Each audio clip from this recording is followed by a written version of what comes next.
Este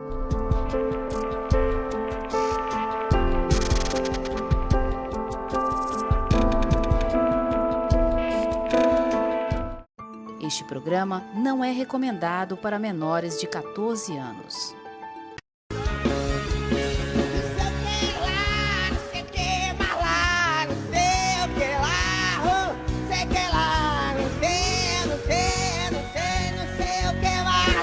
Sexta-feira, e hoje nós estamos trazendo aqui para o acerto de contas uma situação desequilibrada do judiciário do nosso país. Hoje nós vamos fazer único e exclusivamente um programa para tratar sobre a constitucionalidade do STF. Então fiquem ligados, todos que estão aqui, boa noite aos meus pares, são advogados, enfim, são pessoas altamente instruídas para o debate. Assunto muito sério, um assunto que nós estamos à beira de um colapso que pode mudar o país. A coisa pode piorar e muito. Nós temos um grande advogado criminalista, que é o Jeffrey Chicchini, que vai ficar na história da advocacia brasileira, que foi o primeiro a descobrir as falcatruas do STF. Então fiquem atentos. Meus pares, boa noite Rebouças, Tágira, Coronel Ezequiel, Mota, meu amigo Jader e Valber. Vamos começar então? Rebouças, como você está vendo essa situação dentro do STF? Boa noite, Marcieri, boa noite aos nobres colegas, boa noite ao telespectador. Na verdade, Marcieri, não é de hoje que começou a haver julgamentos no STF divergentes com a lei e com a Constituição. Eu vou trazer um tema aqui que as pessoas podem dizer não tem nada a ver, mas tem tudo a ver porque nós estamos tratando aqui não de política. Eu, pelo menos, não vou tratar de política nem de ideologia política. Eu vou tratar da questão da legalidade da Constituição Federal. Nós temos, o cidadão tem uma garantia, que é a lei e a Constituição, frente ao Estado. E ninguém é obrigado a fazer ou deixar de fazer algo na virtude de lei, isso voga para o cidadão, e o agente público, ao contrário disso, ele só pode agir dentro do estrito limite da lei. Nós tivemos um julgamento de uma questão há alguns anos sobre a possibilidade de haver ou não casamento entre pessoas do mesmo sexo. E as pessoas deixam o acaloramento das ideologias de questões comportamentais sobrepujarem a Constituição e a lei. Esse debate, quando chegou lá na Europa, em alguns países da Europa chegou esse debate com a mesma finalidade, que o judiciário determinasse, por meio de um entendimento, que poderia haver união de pessoas do mesmo sexo. O que foi que as Cortes Supremas da Europa fizeram, de vários países, Itália, França? Não é aqui, é no parlamento. Vamos para o Congresso. É lá que se vota a lei. É lá que se traz modificação na legislação civil de um país referente à família. E aqui no Brasil, não. Aqui no Brasil, a Suprema Corte usa um negócio chamado direitos humanos, princípio da equidade, da razoabilidade, da proporcionalidade, equilatando direitos humanos com todos os outros direitos, e aí diz que pronto, não pode, ou seja, legislou. Ali começou a legislação feita por parte do STF, autorizando, contrário à Constituição, artigo 226, em seu parágrafo que diz que a união estável é entre homem e mulher, bem como o casamento civil, e a lei, Código Civil, que diz a mesma coisa. Como é que eu pego uma Constituição, a lei moral do país diz uma coisa, em consonância está a lei ordinária, o Código Civil, dizendo a mesma coisa, e vem uma corte que interpreta a lei e diz uma coisa totalmente diferente. Ela não está interpretando a lei, ela está legislando. Então tudo começou aí, para não me estender mais agora, tudo começou aí, e isso é ruim para quem se achou beneficiado. Sabe por quê? Entendimento é hoje e não é amanhã. Porque a Constituição não mudou nem a lei, mas amanhã o entendimento pode mudar. Você continuou, Fábio. Bem, infelizmente, para mim, a leitura dessa luz que o Rebouças traz, eu não vejo ela como produtiva. É interessante eu ressaltar que eu não sou advogado, que a minha leitura é de leigo, e nessa leitura, uma coisa que eu venho trazendo muito nos meus debates é que as leis não são preparadas pelos juízes, não são feitas pelos advogados, elas são feitas no legislativo. E essas brechas, como em outro momento nós já discutimos, elas são deixadas intencionalmente para favorecer alguns. E sim, é função do juiz, me corrija os advogados se eu estiver errado, interpretar essas leis. E no ato de interpretar essas leis, fazer com que elas sejam aplicadas. Pelo que eu vi, há uma justificativa dentro da interpretação dessa lei. E eu entendo que nesse caso específico, o que foi feito foi encontrar na lei essa saída. Qual o caso? Do casamento gay. Bom, boa noite a todos, boa noite a você que está em casa. São debates intensos realmente e necessários para que a sociedade possa aí tomar pé e conhecimento do que acontece na justiça. Eu sou jornalista, gestor tecnólogo em marketing e trabalhei durante 15 anos, por exemplo, num dos parlamentos mais transparentes e produtivos do Brasil, que é a Câmara Municipal de Fortaleza, onde ali nós produzimos muita coisa, muita legislação, muitas ações, muitas políticas públicas e também questões comportamentais, porque todo parlamento funciona assim, nesse processo, né? Eu entendo que esses choques entre as câmaras legislativas, a Câmara Federal, o Senado Federal e o Judiciário, muito se dá pela ausência e pela inoperância dos parlamentos. Leis ali começam a se tramitar, projetos de lei de diversos setores começam ali a tramitar. O primeiro momento é a avaliação jurídica e constitucional das peças legislativas. Se ali, naquele primeiro momento, naquela Comissão de Constituição e Justiça, os técnicos observarem alguma situação que vá ferir a Constituição, ali mesmo ele para a tramitação, né? Pelo menos foi isso que eu aprendi durante esse processo, esse período na Câmara Municipal e ainda na União dos Vereadores e Câmaras do Ceará. Falta esse equilíbrio entre os poderes, falta bom senso por parte dos parlamentares que devem, antes de apresentar seus projetos de lei, estudar mais a fundo as questões e a partir do momento que exista esse equilíbrio, esse bom senso entre os poderes, aí a gente pode pensar em uma justiça menos ofensiva e menos atribulada. Boa noite a todos. Marcelo, muito obrigado pelo convite de vir aqui. E eu sou advogado. Mas, Marcelo, a partir de hoje eu acho que eu não vou ser mais advogado. Peço desculpas, quebrei um ovo no seu programa. Quebrou os ovos. Eu peço desculpas porque é o seguinte, eu preciso voltar para a faculdade de Direito, porque eu não sei mais nada. Nós aprendemos, Rebouças, que nós temos um tripé dentro da justiça. Nós temos o Ministério Público, o órgão de acusação, aquele que acusa.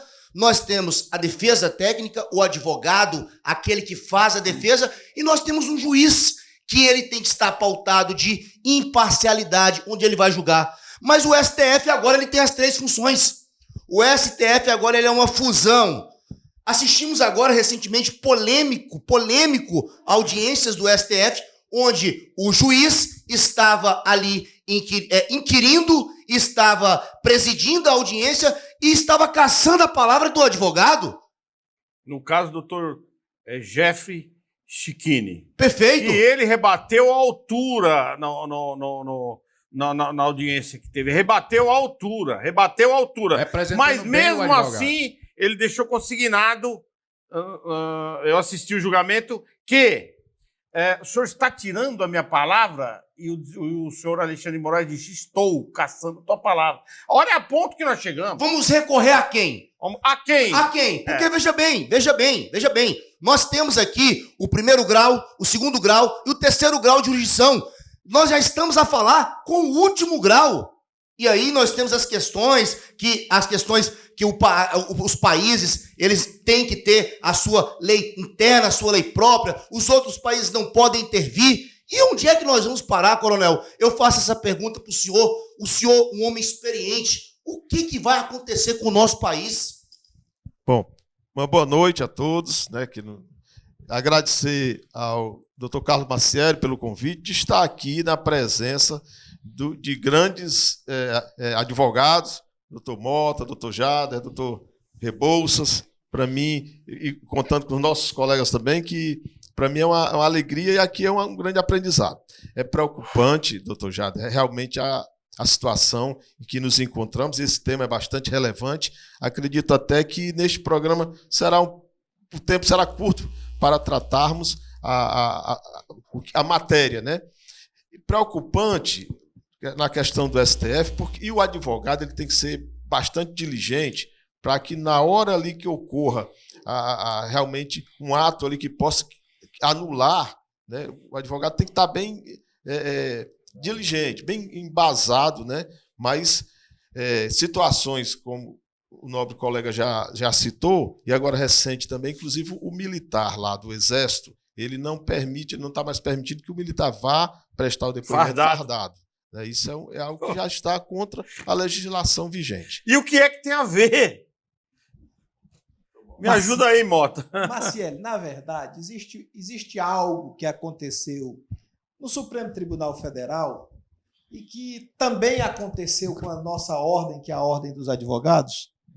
Microfone mais perto. E também com o que aconteceu com a Ordem dos Advogados, que é a entrada da política. Nós podemos até não querer falar de ideologia, mas a ideologia entrou no Supremo Tribunal Federal.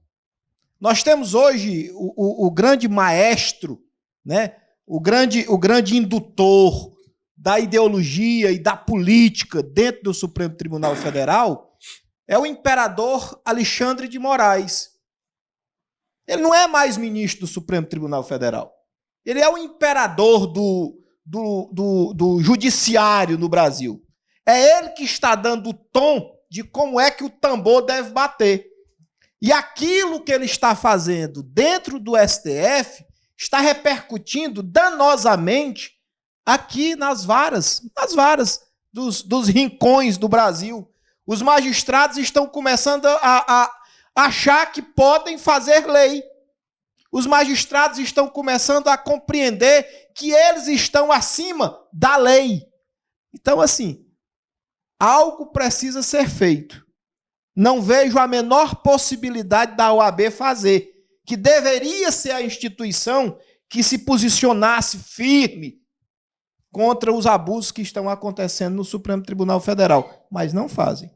Então, eu queria lhe dar uma recomendação para os próximos programas, se você pudesse colocar o nome Constituição, STF e liberdade de expressão dentro daquele caixão, eu acho que é o local ideal de estar. Porque a nossa Constituição, a liberdade de expressão e o STF morreram. Só precisa que alguém sepulte. Verdade. Rebouças, me diga uma coisa, meu querido. Nós tivemos uma situação recente, bem recente, onde o Alexandre de Moraes convoca uma reunião para deliberar sobre assuntos do Senado. Você está ciente disso? Eu vi na imprensa. Isso não confronta o judiciário? Como é que você enxerga isso? Como é que você enxerga esse tipo de atitudes quando diz para um advogado que está lá representando... E só mandou ele calar a boca porque ele levantou eu não sei se vocês têm conhecimento da audiência, só mandou ele calar a boca porque ele levantou as falcatruas que fizeram nos vídeos. O Supremo Tribunal Federal editou os vídeos. Isso está provado. E agora? Vamos recorrer a quem, Rebouças? Como é que é? Como você vê isso, essa situação? Mais uma vez, Marcelo, é como eu disse, não é necessário trazer ideologia para o debate. Sabe por quê? Porque a lei está sendo totalmente violada. O problema é quando o povo Romoto, o cidadão, ele aceita a violação do direito de alguém que ele tem uma ideologia contrária, porque ele imagina que está beneficiando a ele. Nós vimos um exemplo aqui no começo. Quando eu falei desse tema, que o STF legislou, o Valber falou que viu sim onde fazer isso. Não tem, Valber. Você deixou a ideologia, você deixou a sua paixão falar por você. Mas tem um ditado que diz o seguinte: pau que dá em Chico dá em Francisco. Hoje, eu estou defendendo esse ponto de vista porque amanhã ele vai ser usado contra você, que hoje acha que está em seu benefício. Agora, quando eu tenho, por exemplo, uma audiência criminal, onde quem está presidindo a audiência não respeita o Código de Processo Penal, como é que eu vou ter garantia alguma dentro do processo? Vou dar um exemplo simples. O Código de Processo Penal, há muito tempo, aboliu o sistema presidencialista de audiências. Como é o sistema presidencialista? Marcelo é o juiz, o Valber é a testemunha, eu quero fazer uma pergunta ao Valber, aí digo: Excelência, por favor, pergunte à testemunha isso, onde ele estava ontem, 8 horas. Aí o Marcelo é o juiz, vai e refaz a pergunta: olha, Valber, onde é que você estava? Quer dizer, isso foi abolido pelo Código de Processo Penal faz tempo. O código diz literalmente que o advogado fará a pergunta diretamente à parte, diretamente à testemunha, até porque você tem como pegar até a testemunha ou a parte no contrapé da mentira, porque não dá tempo de ele raciocinar na resposta nesse percurso todo. Então, quando você tem um presidente de uma audiência que faz algo primitivo, como voltar o sistema presidencialista de audiência criminal em detrimento do que determina a lei, você já pode estar certo que o processo está todo viciado. E aí você tem ali uma reunião, Marcelo, a sua pergunta, Marcelo, foi sobre uma reunião feita por um ministro da Suprema Corte sobre questões do Senado, é isso? Isso torna o julgador totalmente suspeito para o julgamento. Ele não pode, olha, eu sou do tempo, comecei a advogar no tempo, que um juiz, se falasse de alguma causa em uma entrevista, uma coisa, foi aquela situação ele era declarado suspeito para o julgamento e era nomeado outro juiz. Foi aquela situação do IOF, né? Juiz fala nos autos. Quer dizer, foi aquela situação do IOF. Deixa eu reunir sabe aqui. Só para aproveitar isso aí que o João Moto falou, sabe quem foi o ministro do STF que logo que assumiu falou isso aí? Juiz fala nos autos? Foi o Nunes Marques. Quando o Bolsonaro indicou o Nunes Marques e foram fazer uma entrevista com ele, ele disse: juiz fala nos autos, não é dando entrevista. É tanto que você não vê o Nunes Marques dando entrevista por aí, se metendo em assuntos políticos, porque ele é um juiz que veio de um tribunal já, de carreira, então ele tem essa consciência que juiz fala nos autos. Até porque se o juiz falar fora dos autos sobre um caso que está sob julgamento, ele se torna automaticamente suspeito para julgar aquela causa. Valber. Nós realmente vivemos alguns cenários que eles são bem questionáveis e sim, eu concordo que a função do juiz não é ser showman como o Moro foi, como muitos juízes estão sendo. A função do juiz vai muito além e quando ele se expõe de determinadas formas, ele também está se tornando suspeito. Eu acredito que algumas coisas na lei, na justiça, na Constituição, elas precisam serem repensadas. E, sobretudo, eu não acredito numa Câmara Legislativa que ela tenha políticos como juízes, como policiais, como pastores, porque se tornam tendenciosos. E isso, sim, como promotores também. Isso, sim, eu vejo como prejudicar o que está sendo elaborado. Mas o Congresso é diferente do Judiciário, aí tem representatividade. Obrigatoriamente eu tenho que ter congressistas, pastores, padres, espírita, umbandista, eu tenho que ter o representante LGBT, eu tenho que ter... Estado não deveria ser a laico. representatividade da população é O diferente. Estado não deveria ser laico. É diferente. E o que é o Estado laico? Não, mas o Estado laico é que não proíbe. Veja bem. O Estado laico não é o que proíbe, é o que permite todos. Todas as religiões. Vamos pela ordem, senão vira isso. de discussão. Os parlamentos, Valber, eles representam a democracia e as representatividades. Lá pode. Deve. Todo poder emana do povo. Povo. O pastor, o padre, um bandista e tal. O LGBT. Desde que seja eleito. Agora, o que isso não pode é migrar para o judiciário. O judiciário é a letra fria da lei. Lá é o local para se julgar, não é, João Mota? Essas questões. Era. a imparcialidade, É tão bonzinho. os códigos todos, né? Penal, civil, todos eles estão atropelados. O que nos desespera é o atropelamento das coisas, é o rumo que... A forma que está se tomando. A forma que está se tomando é uma insegurança. E isso interfere, Marcelo, a gente que discute muito economia, a gente bate papo sobre economia, isso interfere diretamente no desenvolvimento, na geração de emprego e renda, porque causa insegurança aquele que Falta de segurança jurídica. Segurança jurídica. Esse é o grande medo da sociedade. E para nós, operadores do direito, é uma preocupação. Por quê? O que acontece? O STF, o Supremo Tribunal Federal, ele tem como um princípio ser o guardião da Constituição Federal. A Constituição Federal, na pirâmide de Kelsen, ela está no máximo, na torre máxima da pirâmide de Kelsen. Então, veja bem, a partir do momento que ministros do Supremo Tribunal Federal, a instância máxima do país, começa a dar decisões dessa maneira, ela abre o que chama-se de precedentes. E aí, como Rebouças, nós vamos refutarmos nas nossas peças precedentes dessa natureza, negativas para a advocacia, para o povo, para o direito brasileiro. E isso preocupa bastante.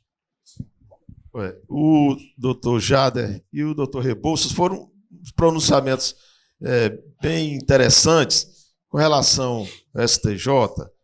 Eu vi num dessas inquirições a questão do silêncio seletivo. O acusado só responde a quem realmente interessa ele responder. Ele vai responder perguntas ali da defesa, né? E o juiz, ele tem que respeitar esse direito, que é um direito constitucional. Não pode consignar as perguntas, né? E não pode consignar. E a gente viu e está vendo isso, o STF. Avalie só, nós que estamos aqui advogando a nível de primeira instância, o juiz, o temor é que esse tipo de situação seja replicado, né? Seja replicado. Então, essa é a questão que a gente tem que realmente ser bem enfático, né? O advogado ele tem que ser diligente, atuante e ir para cima. Dizia, pelo menos, o grande Sobral Pinto, que a advocacia não é profissão para covardes. O homem que não tinha preço. É o homem que não tinha preço. Entretanto, não era profissão para covardes na época em que se respeitava a advocacia. Hoje que um ministro pode mandar um advogado se calar... Calar a boca. Calar a boca. Processar um advogado porque exerceu a advocacia. Processar um advogado, isso deixou um pouco complicada a situação. Mas você acha que isso vai para frente, Mota? A pergunta é, a quem recorrer ao Trump? Vamos recorrer ao Trump. Ao Senado, né? Que seria o superior. Totalmente omisso. Deixa eu explicar uma coisa, Márcio. Assim, eu não gosto muito. Eu morro de medo de pergunta. Porque eu respondo. E eu gosto, por isso que eu provoquei. E quando eu respondo mal. Sabe? Eu respondo mal. Ou bem, né? Não, eu respondo mal. Menino mal. Eu vou olhar para cá e dizer, olha, o Senado Federal se transformou num antro de prostituição. É um bocado de pilantra. Tá? Assim, bem simples. É um bocado de pilantra que não tem moral, que estão todos lá com o rabo preso junto ao STF, todos com processo por corrupção, por lavagem de dinheiro, raríssimas as exceções. Então, Marcelo, eles não vão fazer nada. Ei, João Balta, um bocado de ex-governador preso. Absolutamente nada. É um bocado de ex-governador, tudo pendurado pela justiça. Não farão nada. Agora, veja só. O amigo olha e diz assim, e é um argumento que todo mundo usa.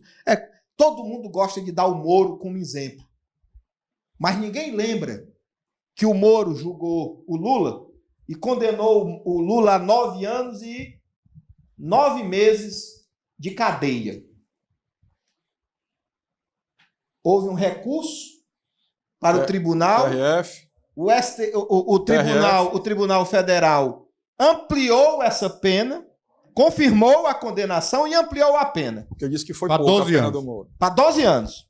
Houve o recurso ao STJ, que baixou a pena para a pena inicial, lá do Moro, e manteve a pena. E o STF várias vezes recebeu pedido de habeas corpus, vários outros pedidos, e negou. Então, assim, o Lula teve acesso ao devido processo legal. Com as 3 instâncias garantidas. Nas 3 instâncias Na verdade, garantidas. 4, né? Eu lhe pergunto, na verdade, 4. Eu lhe pergunto, as pessoas do povo que não têm prerrogativa, não tem foro de prerrogativa, que foram condenados, uma mulher que pichou 14 anos, ela recorre a quem? Não teve o princípio do duplo grau de jurisdição. A quem é que ela recorre? Princípio legal, aquela não senhora teve. que era cabeleireira, uma cidadã do povo, ela vai recorrer a quem? A quem é que ela vai recorrer? Não tem. Se o Bolsonaro amanhã for condenado à prisão, amanhã de manhã, ele recorre a quem? Isso é grave. Ele terá, Maciel, ele terá o mesmo benefício do Lula de pegar o recurso e levar para o tribunal, para o pleno do tribunal julgá-lo? Se for ampliada a pena dele, ele terá o direito de ir para os ministros do STJ para avaliar a situação dele? Daí sobra quem? E só para complementar, Sobra o Trump. já que você deu aí um caminho todinho, Para Plutão. juntamente com o Fábio, que você deu como é que foi o processo do Lula, só para fechar com chave de ouro, dar o desfecho para o nosso telespectador, porque tem muita gente que ainda pensa até hoje, Marcelo, que o Lula foi absolvido. Tem muita gente. Não foi isso que aconteceu. O que aconteceu foi tudo, chegou até o STF várias vezes, estava tudo direito, tudo normal, tudo certo, condenação ok. O STJ só diminuiu a pena de 12 para 9 novamente, como foi narrado aqui. E, de repente, surgiu um negócio chamado embargo. O embargo é para aclarar a decisão. O embargo ele é para tirar uma omissão, uma contradição da decisão. Não para modificar uma decisão ao ponto de anular um processo. Jamais. Nunca nem tinha ouvido falar nisso na minha vida. Aí, no embargo, no STF, decidiram que aquele processo do Lula não era para ter tramitado lá na vara do Moro por uma questão de incompetência material, incompetência local, pelo local. Só que a incompetência pelo local, ela é convalidada se ela não for arguída na primeira oportunidade. Então estava convalidado. Já estava superado. E aí o que estava superado, então o que aconteceu? Anularam o processo, só para o telespectador entender, anularam o processo até o início para ele reiniciar.